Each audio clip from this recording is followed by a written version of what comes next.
Assalamualaikum warahmatullahi wabarakatuh. Kali ini kita akan membahas tentang bagaimana cara membuat kelas di Teams. Baik, untuk masuk ke kelas atau Teams, kita bisa mengakses office.com kembali. Jadi untuk masuk ke kelas atau Teams itu ada dua cara Bapak Ibu. Yang pertama bisa masuk ke office.com atau yang kedua bisa langsung ke aplikasinya, yaitu mengetik teams.microsoft.com. Nah, kita coba yang pertama, office.com. Kita masukkan akun kita.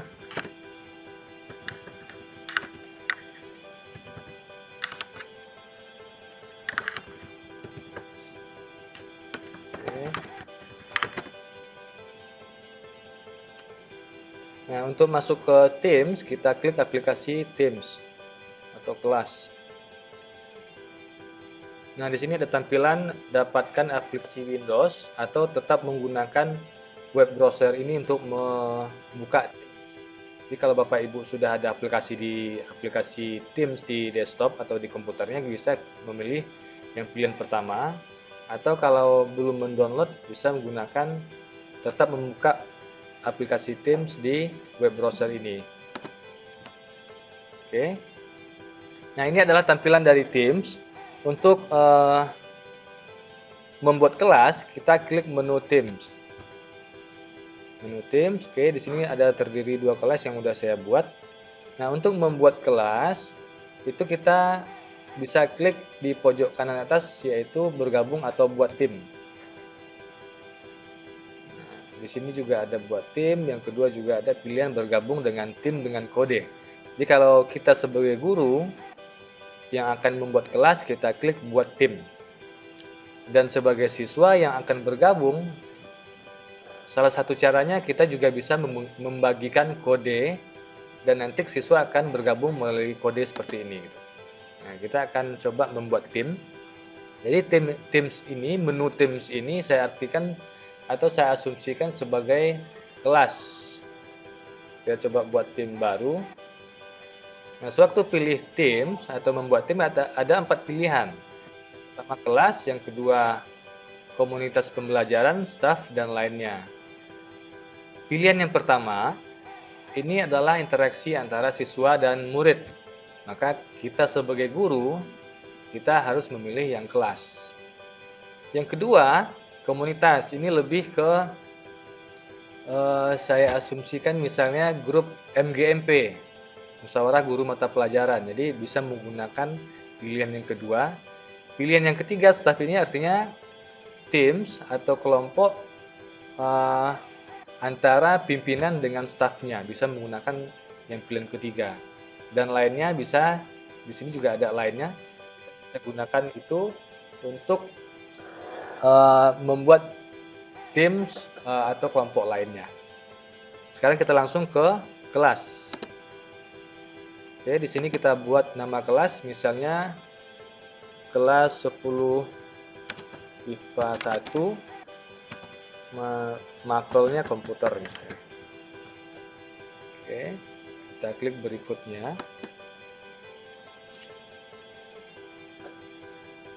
Nah, setelah kita klik berikutnya, otomatis dia akan meminta untuk menambahkan orang ke kelas 10 IPA 1. Nah, di sini kita bisa menambahkan siswa dan juga bisa menambahkan guru ya ke dalam kelas tersebut. Artinya gini, otomatis akun kita sudah terdaftar di kelas ini, dan kalau masih ada teman kita yang satu jurusan misalnya juga belajar di sini atau mengajar di kelas ini, kita bisa memiliki bisa menambahkan guru lainnya ke kelas ini gitu.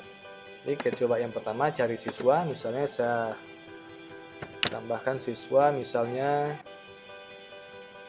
Desvaniarti, saya jadikan siswa misalnya, terus tambahkan. Nah, perbedaan antara siswa dan guru adalah hak aksesnya gitu.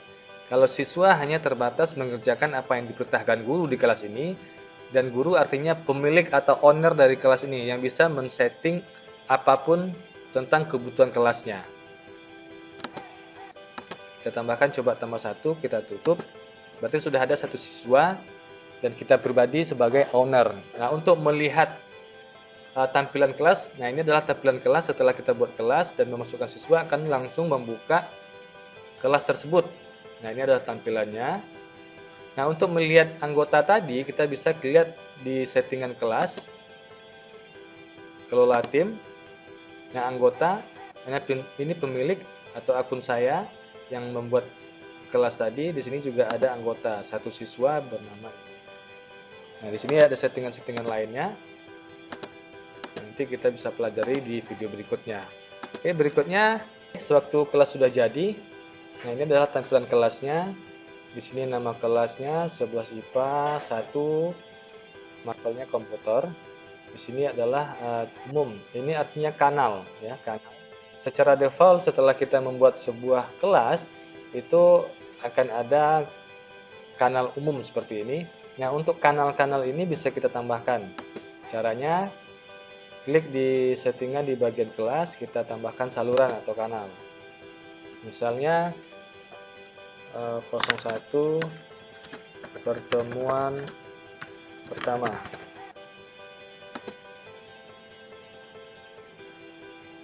Nah, ini sudah ada pertemuan pertama. Nah, apa fungsi saluran ini atau kanal ini? Fungsinya adalah agar lebih terstruktur sewaktu kita memberikan materi di kelas ini gitu. Contoh, seandainya saya nggak buat kanal seperti ini, berarti kita akan memposting materi setiap pertemuan di sini. Jadi Bapak Ibu bisa bayangkan, semakin banyak materi di sini, semakin membingungkan kita nantinya. Gitu. Jadi dibutuhkanlah kanal-kanal atau saluran-saluran yang kita bisa asumsikan saluran itu, misalnya pertemuan setiap kelas di kelas ini. Terus misalnya ada pertemuan kedua,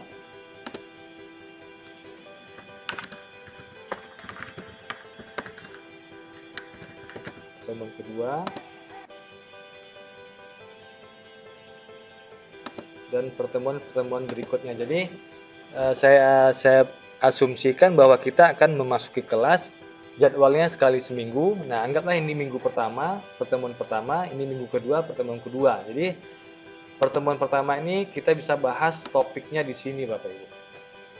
Pertemuan kedua juga kita bisa bahas topiknya di sini.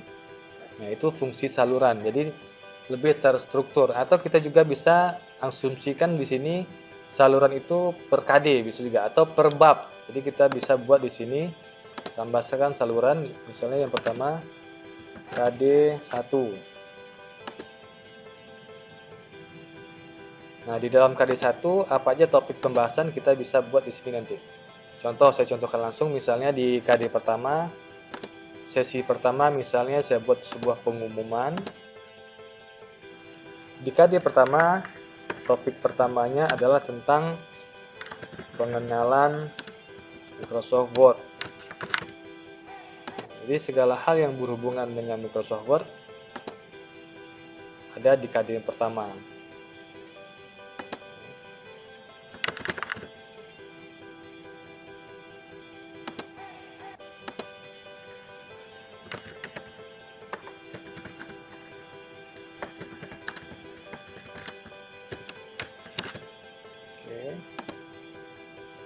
Berarti di KD pertama, topik pertama yang akan dibahas adalah tentang pengenalan Microsoft Word. Nah, silakan kita nanti bisa melakukan proses pembelajaran di KD pertama. Misalnya di pertemuan kedua kita akan memberikan materi apa lagi, juga bisa diberikan per saluran. Nah, untuk yang lainnya,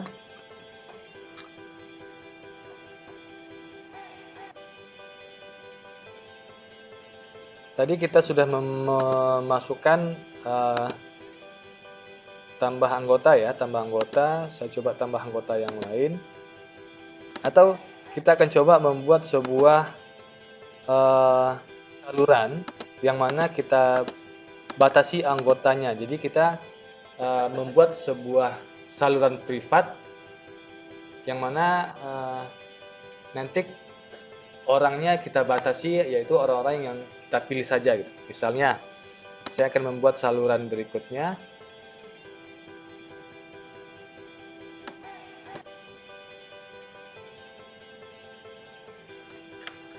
Misalnya tim cerdas cermat. Saya akan membuat tim cerdas cermat. Nah, kalau tadi kita tidak mengotak-atik ini, sekarang kita coba ganti dari standar. Kalau standar itu dapat diakses oleh semua orang di tim. Kita hanya ingin beberapa orang saja, berarti kita pilih yang privat atau pribadi. Kita klik berikutnya. Nah, silakan masukkan siswa atau orang-orang yang kita akan jadikan mereka kelompok kecil. Coba saya tes, kita masukkan misalnya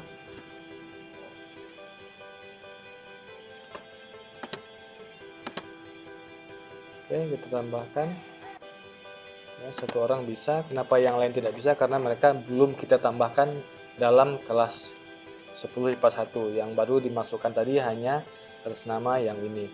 Selesai. Nah, berarti ini adalah kelas privat yang isinya hanya beberapa orang yang kita batasi. Berikutnya, nah di setiap kanal ini juga di bagian umum, di bagian KD1 sampai terakhir, secara default semua siswa bisa melakukan posting atau percakapan di bagian postingan. Nah, untuk membatasi agar siswa tidak terlalu ramai ya untuk memposting sesuatu yang mungkin tidak penting, kita bisa batasi hak akses siswa tersebut secara keseluruhan. Caranya adalah kita mengklik masing-masing kanal mana yang akan kita setting. Misalnya di KD1 saya rubah menjadi kelola saluran, izin ini diaktifkan. Nah, berarti siapa yang dapat memulai postingan baru hanya pemilik tim atau owner dari kelas tersebut. Nah, begitu yang bisa kita lakukan di setiap saluran agar siswa tidak bebas memposting sesuatu yang tidak kita inginkan.